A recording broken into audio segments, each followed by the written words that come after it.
loves, welcome back to my channel. Today I have another cake for you guys because apparently I'm obsessed with cakes. No, but seriously, I'm almost at 100K on Instagram, so I decided that I was gonna make this cute little cake that I can sit on and have a cute little photo shoot on, because girls and guys, ever since I left YouTube, my Instagram just stopped growing. It did. But now that I'm back, yay, everything started to come up. That goes to show you that when you follow your passions, everything works out for you. And in case you're not familiar with this cake, here's what it looks like. This is my inspo picture. All right, without further ado, let's get started with the video. All right, guys, we're going to start with the bottom tier, and I'm gonna use a 3/4 inch piece of wood. This one actually came in 8x4, and I got it cut in half. So you guys can use one piece for the top tier and the other piece for the bottom tier. And all you have to do is trace the circle to the size that you guys want. Obviously, you cannot do more than 4 feet because this is 4x4. It's all gonna depend on what I have to trace the round circle. As you guys know, I don't do the pencil and thread thing. I just find whatever's in my house is round, that's whatever shape I want, and I trace that. That's what's easiest for me. All right, and another thing, I am not using the other half of this board to make my top tier. I'm actually gonna use this laminated pine round that is 23.75 inches, so almost 2 feet. And I just need to make my life easier, guys. I'm sorry. I know that I paid for a whole panel of that, but that's okay. I'm always building, so that's no problem. But this one is already made. And look how nice and thick it is. It's strong, and it's definitely gonna support me. Not this only, obviously. I have to have some support at the bottom, and I will get to that a little later. So we'll cross that bridge when we get there. But for now, this is what it's looking like, okay? All right, so let's go outside so I can cut the bottom half.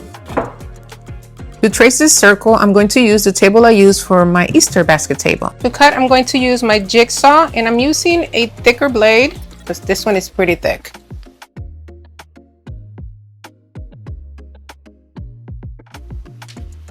That's pretty good, pretty round. All right, so now we're gonna sand. Now for my secret weapon for support. You guys are not gonna believe this, but believe it. I'm going to use a stool. I'm gonna use my measuring tape and my ruler to center this stool on here. This is gonna be support for my top tier, because as good as I am 150 some pounds and I don't want to fall. All right, so let's start with the measuring tape. Trace to cut out this middle part. To cut out the middle part, I'm gonna have to drill the hole first.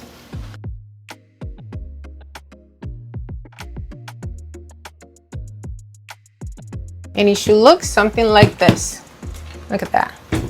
Now I'm going to add legs to the bottom tier, and these screw in. So I'm gonna have to place this hardware on it first, okay? And then you just twist it in. Basically, I'm just gonna let this guide me, and I'm just gonna place it right in the middle, and then just bring it up. You can measure if you want, but I think I'm good eyeballing it for this particular part.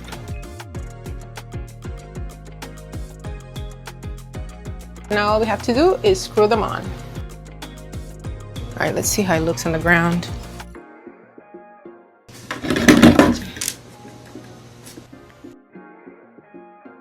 Now it's time for the secret sauce, which is my husband's stool. He has no idea, and I did not ask for permission to use this. I was gonna buy one, but I was just like, I already have one, and he doesn't use it. If he needs to use it one of these days, then I'll buy him one. But other than that, this has been unused for a couple of years. So I'm going to center it here. I'm gonna drill 4 holes, so I'm able to secure this to the top of the stool. I'm gonna use 2-inch screws to secure the round to the stool.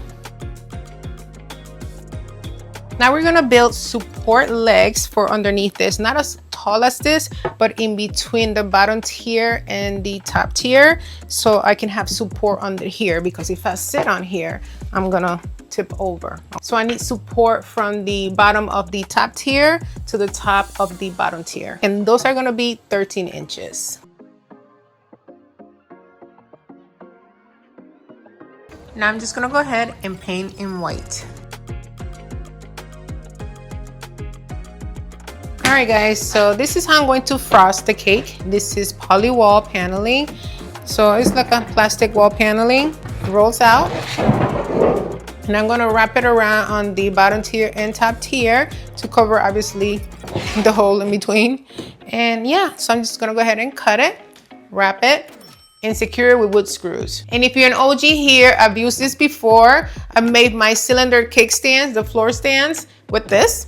Basically the same method with the wood round. I'm gonna link it up here so you guys can make it if you need one of those. I obviously didn't center this right, but make sure that it is center, okay? Now I'm going to add the support wooden sticks that I cut earlier. And it might not fit all the way in. You don't wanna push it up. So what I'm gonna do is shave a little bit off with my sander. I'm gonna use 2-inch wood screws to secure it.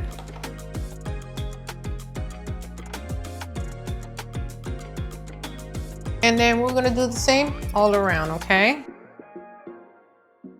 Now I'm gonna go ahead and flip it over and screw from the bottom.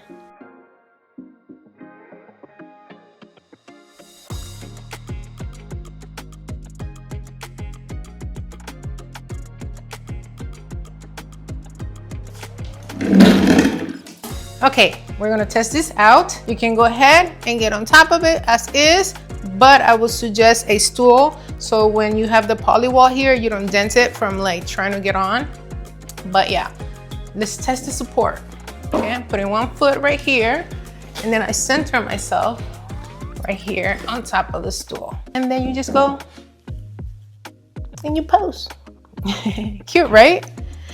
Ah! Let's move on to the next step. I'm going to use my electric scissors to cut the poly wall. I'm gonna have to secure it to the bottom tier because I'm afraid that I'm gonna cut it wrong. So I need something to keep it stable. So I'm just gonna do that one right here. And I'm gonna have to undo it a little later.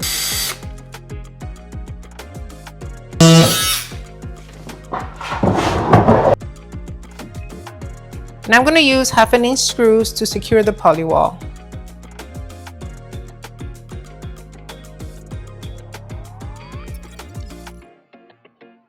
All right, let's work on the second tier.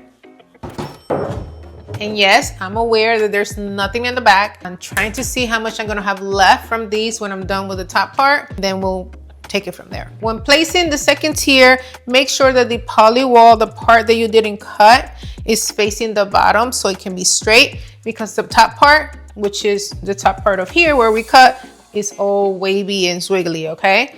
So we're basically gonna do the same we did at the bottom here on the top.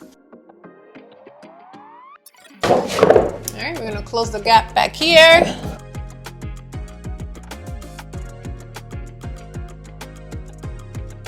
We're gonna start decorating the cake, and I'm going to be using this 2.5 inch pink ribbon. And I'm going to secure it with my very dirty hot glue gun. Oh my gosh. I'm going to add the ribbon to the bottom of each tier. Now I'm gonna use this rubber bead molding. It comes in a roll, and I'm just gonna wrap it around.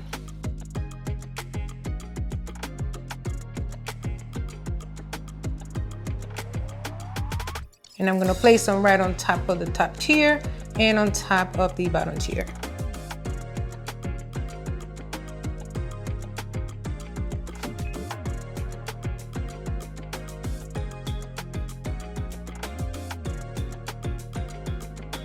All right guys, so I made a big bow out of that ribbon down here, what was left over, and it has a long tail. And I'm going to go ahead and place it on here, right here on the side. I do have some molding I want to place on here, but in order for me to place it, I had to place my bow first so I can work around it.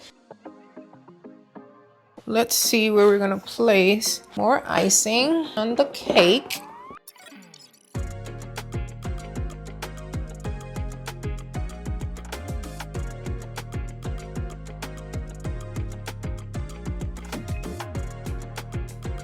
And for the bottom, I am going to use the middle as guide.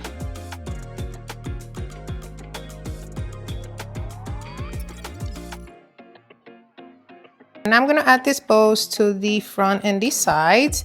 These are actually hair bows, but I like the shape of it, the design of it. So what I'm gonna do is just pull this off and then just hot glue them on there. And that's it, guys. I hope you guys enjoyed this video, and if you did, please make sure to give me a thumbs up, make sure to comment, let me know your thoughts on this project, and make sure to share with your friends and family members, especially the ones that love to host, but just share it with everybody, all right? All right, guys, until next time, see you on the next video. Bye.